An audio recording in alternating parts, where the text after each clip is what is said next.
In this video, we will learn how to fix Fortnite black screen on PC. So if you're facing the black screen issue in Fortnite, and in order to solve it, firstly go to the search panel of Windows and type in Epic Games Launcher. Click on Open and it will open the Epic Games Launcher. After that, head to the library section. From here, find Fortnite and right click on it and go to the Manage tab. After going to the Manage tab, click on the Verify Files button on the top hand side. After clicking on the Verify Files button, it will start verifying your game file and fix any corrupted file that is causing the black screen issue.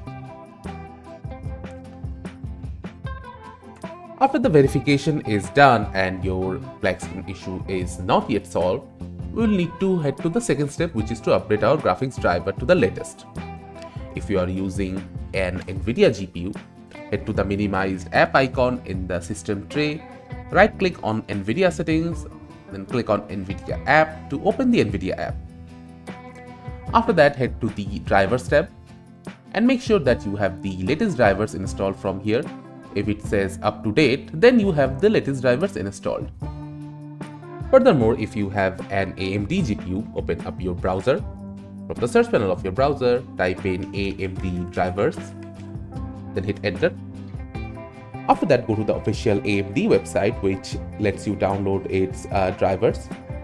Now scroll down and under the search or browse drivers, click on the graphics tab.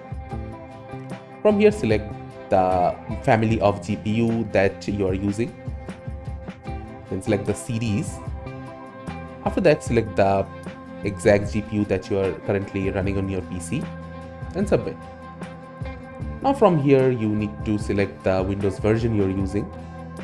And after that, you will click on the Adrenaline edition of AMD versions, then download it. After you have updated your graphics drivers, your game should load without any error and you can enjoy Fortnite like before.